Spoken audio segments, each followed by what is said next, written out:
प्रिय मित्रों, आपका हमारे चैनल में फिर से स्वागत है। आज की वीडियो एक राजा शिव भक्त की है। दोस्तों, यह वीडियो बहुत ही ज्ञानवर्धक है। आपसे विनती है कि इस वीडियो को अंत तक पूरा जरूर सुनें। प्रिय मित्रों, चलिए इस सुंदर सी वीडियो को देर ना करते हुए शुरू करते हैं। पुराने समय की बात है। भारत के एक सुदूर प्रांत में अवंती नामक एक समृद्ध और शांतिपूर्ण राज्य था। इस राज्य के राजा चंद्रधन अपनी प्रजा के लिए आदर्श माने जाते थे। वे धर्मनिष्ठ, दयालु और अत्यंत न्यायप्रिय थे। उनका जीवन शिव भक्ति में समर्पित था। हर दिन सुबह उठकर वे भगवान शिव का ध्यान करते, मंदिर में पूजा अर्चना करते और फिर अपनी प्रजा की सेवा में जुट जाते। चंद्रधन की शिव भक्ति की कथा दूर दूर तक प्रसिद्ध थी। उन्होंने अपने राजमहल के पास एक विशाल शिव मंदिर का निर्माण कराया था, जहां प्रतिदिन हजारों भक्त दर्शन के लिए आते। राजा का विश्वास था कि उनका सारा वैभव और राज्य का सुख शांति भगवान शिव की कृपा से ही संभव हुआ है। एक रात राजा ने स्वप्न देखा। भगवान शिव ने उन्हें दर्शन दिए और कहा, हे राजन, तुम्हारी शिव भक्ति से मैं प्रसन्न हूं, लेकिन तुम्हारे पुण्यों की परीक्षा अभी शेष है। मैं तुम्हें एक पोटली दे रहा हूं, जिसमें तुम्हारे जीवन भर के पुण्य संचित हैं। इसे सुरक्षित रखना, क्योंकि यह तुम्हारे भविष्य का आधार बनेगी।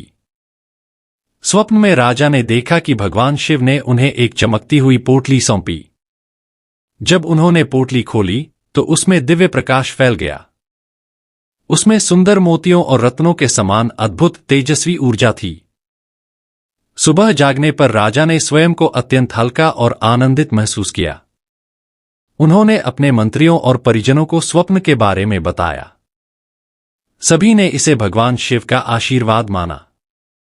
राजा ने पोटली को अपने राजमहल के सबसे सुरक्षित स्थान पर रखने का आदेश दिया। प्रिय मित्रों, कुछ महीनों बाद राज्य में एक बड़ा अकाल पड़ा। फसलें सूख गईं, नदियां खाली हो गईं और प्रजा भूख और प्यास से त्रस्त हो गई। राजा ने अपने खजाने का अधिकांश भाग प्रजा की सहायता के लिए खोल दिया, लेकिन यह पर्याप्त नहीं था। एक दिन एक वृद्ध साधु महल में आया। वह दुर्बल और भूखा था। उसने राजा से कहा, हे राजन, भगवान शिव ने मुझे भेजा है। मैं तुम्हारी परीक्षा लेने आया हूं। यदि तुम सचमुच धर्मात्मा हो तो मुझे वह पुण्य की पोटली दे दो जिसे शिव ने तुम्हें सौंपी थी। राजा चौंक गए। उन्होंने कहा, महात्मन, यह पोटली मेरे जीवन भर की तपस्या और शिव भक्ति का फल है। इसे सौंपना मेरे लिए कठिन है। दोस्तों, साधु ने कहा, यदि तुम्हारी भक्ति सच्ची है तो तुम्हें इसे छोड़ने में संकोच नहीं होना चाहिए।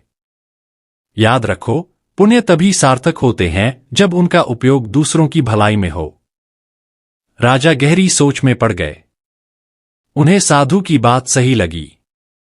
उन्होंने पोटली मंगवाई और साधु को सौंप दी। साधु ने पोटली लेते ही उसे खोल दिया। उसमें से निकलने वाली ऊर्जा से पूरा महल रोशनी में नहा गया।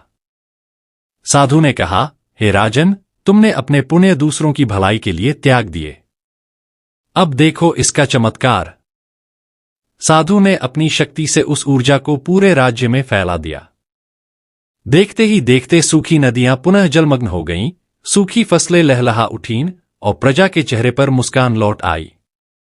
राजा ने साधु के चरणों में गिरकर कहा, हे महात्मन, आपने मेरी आंखें खोल दीं। पुण्य संचित करने का अर्थ केवल स्वयं का उद्धार नहीं है, बल्कि दूसरों की सेवा है। साधु ने राजा को आशीर्वाद दिया और राजमहल से चले गए। राजा चंद्रधन के द्वारा पुण्य की पोटली साधु को सौंपे जाने के बाद जब राज्य में चारों ओर सुख शांति और समृद्धि लौट आई तो महल में यह बात चर्चा का विषय बन गई। राजा की रानी वसुंधरा, जो अत्यंत बुद्धिमान और साहसी महिला थीं, ने यह सब सुना। उन्होंने राजा से पूछा, महाराज, यह साधु कौन था? उसने पुण्य की पोटली क्यों मांगी और क्या आपने उसे पहचानने का प्रयास किया? प्रिय मित्रों, राजा ने कुछ क्षण सोचा और फिर बोले, रानी, वह साधु कोई साधारण व्यक्ति नहीं था। उसके शब्दों में गहन सत्य था और उसकी उपस्थिति में अद्भुत तेजस्विता थी। मुझे ऐसा लगा जैसे वह स्वयं भगवान शिव के दूत हों। मैंने अपने पुण्य को उनकी बातों पर विश्वास करके सौंप दिया। वसुंधरा ने चिंता व्यक्त की, महाराज, यदि वह साधु कोई छलावा हो और उसने हमारे पुण्य को गलत इरादों से लिया हो तो क्या आपने उसकी असलियत की जांच की? राजा इस प्रश्न से विचलित हो उठे। उन्होंने स्वयं को भगवान शिव पर पूर्ण विश्वास का आश्वासन दिया, लेकिन कहीं न कहीं रानी की बातों ने उनके मन में शंका पैदा कर दी। दोस्तों, वसुंधरा चुप रहने वालों में से नहीं थी। वह अपने राज्य और अपने पति के प्रति निष्ठावान थी। उन्होंने निश्चय किया कि वह इस साधु की असलियत का पता लगाएंगी। वसुंधरा ने अपने विश्वासपात्र सेवकों और गुप्तचरों को बुलाया और आदेश दिया कि साधु का पता लगाकर यह ज्ञात किया जाए कि वह कहां से आया था और कहां गया। गुप्तचर पूरे राज्य में फैल गए। इधर रानी ने स्वयं शिव मंदिर में जाकर भगवान शिव से प्रार्थना की, हे महादेव, यदि यह साधु आपका दूत है तो कृपया मुझे मार्गदर्शन दें। यदि नहीं तो मेरी रक्षा करें और मेरे पति के पुण्य को व्यर्थ जाने से बचाएं।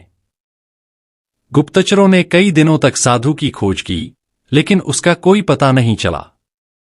वह साधु जिस प्रकार आया था उसी प्रकार रहस्यमय तरीके से गायब हो गया। इस बीच राजा चंद्रधन के मन में भी साधु की पहचान को लेकर हलचल होने लगी। प्रिय मित्रों, एक दिन एक ग्रामीण महिला महल में आई। उसने रानी वसुंधरा को बताया, महारानी, मैंने उस साधु को हमारे गांव में देखा था। वह एक पुराने मंदिर के पास ठहरा हुआ था। वह वहां बैठकर ध्यान कर रहा था और उसके चारों ओर अद्भुत प्रकाश फैला हुआ था। यह सुनकर रानी ने तुरंत राजा को सूचित किया। राजा और रानी दोनों साधु से मिलने के लिए तैयार हुए। जब राजा और रानी उस पुराने मंदिर पहुंचे तो साधु ध्यान में लीन था। उसकी उपस्थिति अब भी दिव्य थी।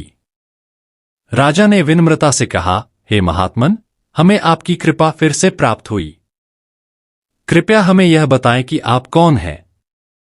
रानी वसुंधरा का प्रश्न है कि आप हमारे पुण्य क्यों ले गए। प्रिय मित्रों, साधु ने धीरे से अपनी आंखें खोलीं। उनकी आंखों में गहरी शांति थी। उन्होंने कहा, हे राजन, हे महारानी, मैं कोई साधारण साधु नहीं हूं। मैं भगवान शिव का एक दूत हूं और मुझे यहां भेजा गया था।